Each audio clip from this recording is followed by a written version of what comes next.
AQSh urush boshlagandan buyon oldindan o'ylagan rejalari amalga oshmadi.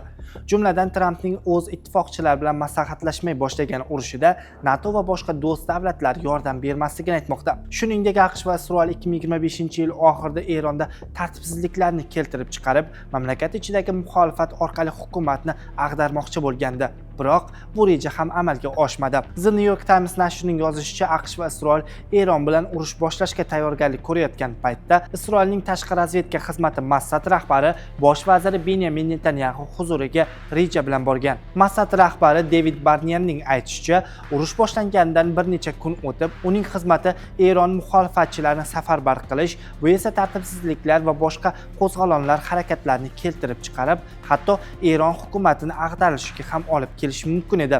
Barnier ushbu reja yanvar o'rtalarida Vashingtonga tashrifi chog'ida Tramp ma'muriyatining yuqori martabali amaldorlariga ham taqdim etgan. Netanyahu bu rejani qabul qilgan. Uni amalga oshirishga AQShning ayrim yuqori lavozimli amaldorlari va Isroilning razvedka tizimidagi mutasaddilar va prezident Donald Tramp ham optimistik yondashuvni ma'qullagan. Ularning fikricha, mojaro boshida Eron yetakchilarini yo'q qilish, so'ngra rejim o'zgarishi rag'batlantirishga qaratilgan razvedka operatsiyalari ketma-ketligi ommaviy qo'zg'olonga sabab bo'lishi va urushni tezda yakunlanishiga olib kelishi kerak edi.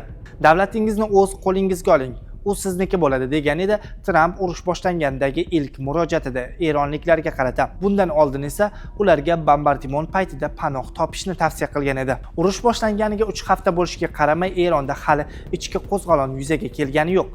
AQSh va Isroil razvedka ma'lumotlariga ko'ra, Eronning diniy hukumati zaiflashgan, ammo hanuz saqlanib qolgan. Mamlakat ichida keng tarqalgan qo'rquv, ayniqsa harbiy va politsiya kuchlaridan qo'rquv, yangi boshlanayotgan isyon ehtimolini susaytirgan. Shuningdek, Eron tashqarisidagi etnik qurolli guruhning chegarada hujum boshlanishiga ehtimolni ham kamaytirgan. Isroil va AQSh Eron ichida keng ko'lamli qo'zg'olon uyushtira oladi degan ishonch ortidan Yaqin Sharq mintaqasidagi mamlakatlar urushga deyarli tayyorlanmagan. Bu mintaqa davlatlarning asosiy xatolaridan biri bo'lgan, deya yozadi The New York Times. Eron hukumati ichkarisidan yemirilishi o'rniga aksincha o'z pozitsiyasini mustahkamlab, mojaroni yanada keskinlashtirdi. Natijada Fors ko'rfazi atrofidagi harbiy bazalar, shaharlar va kemalar, shuningdek neft-gaz infratuzilmalari qarshi zarbalarning nishoniga aylandi. Ushbu ma'lumotlar 10 dan ortiq amaldagi va sobiq amerikalik, isroillik hamda boshqa xorijlik amaldorlar bilan o'tkazilgan intervyularga asoslangan. Ularning aksariyati urush sharoitida milliy xavfsizlik va razvedka masalalarini muhokama qilish uchun anonim qolish sharti bilan gaplashgan. The New York Times turli qarashlarga ega bo'lgan rasmiylar bilan suhbatlashgan. Trampning ilk nutqidan beri AQSh rasmiylari Erondagi ehtimoliy qo'zg'olon haqida ochiq gapirishni deyarli to'xtatgan. Shunga qaramay, ayrimlar hali ham bunday ssenariy yuz berishidan umidini uzmagan. Netanyahu esa hanuz AQSh-Isroil havo hujumlari yer ustidagi kuchlar bilan qo'llab-quvvatlanishini ta'kidlamoqda. Yopiq eshiklar ortida Netanyahu Mossadning Eronda qo'zg'olon uyushtirish haqidagi va'dalari amalga oshmayotganidan norozi ekanini bildirgan. Urush boshlanganidan bir necha kun o'tib o'tkazilgan xavfsizlik yig'ilishlaridan birida u Tramp urushni istalgan paytda to'xtatib qo'yish mumkinligini aytib, razvedka operatsiyalari hali natija bermaganini aytgan. Urushdan oldingi davrda esa amaldagi va sobiq AQSh hamda Isroil rasmiylariga ko'ra, Netanyahu aynan Mossadning optimistik baholariga tayanib, Trampni Eron hukumatini ag'darish real maqsad ekaniga ishontirishga harakat qilgan. AQSh harbiylari Trampga AQSh va Isroil bombardimon qilayotgan paytda eronliklar ko'chaga chiqmasligi haqida ma'lumot bergan. Biroq Tramp bu tahlillarni inobatga olmagan.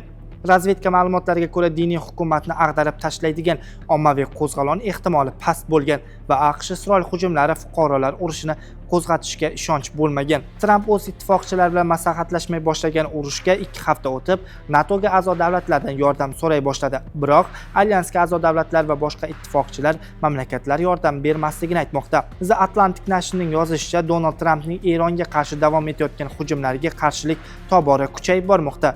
Bu qarshilik nafaqat Yevropa ittifoqiga a'zo davlatlar, balki Demokratik partiya yetakchilari orasida, balki uning o'z siyosiy tayanchi hisoblangan MAGA tarafdorlari ichida ham Trampga qarshi noroziliklar kuchaymoqda. Joriy haftada terrorizmga qarshi kurash yo'nalishidagi yuqori lavozimli amaldorlardan biri Jon Kentning aynan ushbu siyosatga norozilik sifatida o'z lavozimidan iste'foga chiqqan edi. AQSh ittifoqchilarini Hormuz bo'g'ozi xavfsizligini ta'minlashga chaqirgan, ammo Germaniya va boshqa Yevropa davlatlari bu missiyani NATOning vazifasi deb hisoblamasligini ma'lum qilgan. Ammo NATO bosh kotibi Mark Rutte alyans davlatlarini Eronga qarshi harbiy amaliyotda AQSh prezidenti Donald Tramp atrofida jipslashishga va yadroviy tahdidning oldini olishga yagona front bo'lib chiqishga chaqirmoqda. Bosh kotibning ta'kidlashicha, yadroviy qurolga ega Eron nafaqat Isroil, balki Yevropa va butun dunyo barqarorligi uchun to'g'ridan-to'g'ri xavf tug'diradi. Men bir narsani bilaman, biz doimo birlashamiz, degan alyans rahbari. Ruytening tushuntirishicha, yevropalik sheriklarning jarayonga kechikib qo'shilishi hujumlarning kutilmaganlik ta'sirini saqlab qolish maqsadida uning dastlabki rejalashtirishiga jalb etmagani bilan bog'liq.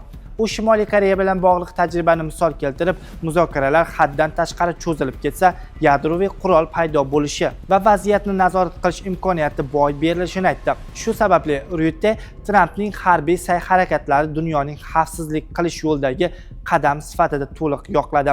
So'nggi ma'lumotlarga ko'ra, Eron tashqi ishlar vaziri Abbos Aroqchi AQSh va Isroilning Eronda yadroviy obyektlarga bergan zarbalari ortidan BMTga murojaat yo'llagan. Tehron hujumlarni xalqaro huquqning to'g'ridan-to'g'ri buzilishi deb atadi. Washington va Tel Avivdan yetkazilgan zararlarni to'liq qoplash talab qildi va BMTni aniq va prinsipial pozitsiyani egallashga chaqirdi. Aroqchining ta'kidlashicha, Natanz va Bushehr atom elektr stansiyasi yaqinidagi tinch yadroviy obyektlarga berilgan zarbalar BMT nizomi, Magati nizomi va xalqaro huquq normalarini buzadi. Uning ta'kidlashicha, bunday obyektlarga maqsadli zarba berish radioaktiv moddalar tarqalishiga va odamlar hamda atrof muhit uchun o'ta xavfli oqibatlarga olib kelishi mumkin. Eron tashqi ishlar vazirligi rahbari sodir bo'layotgan voqeani harbiy jinoyat deb atamoqda. Yaqin Sharqda ro'y berayotgan voqealar haqidagi ishonchli ma'lumotlardan xabardor bo'lish uchun Zamon.uz'ni kuzatishda davom eting.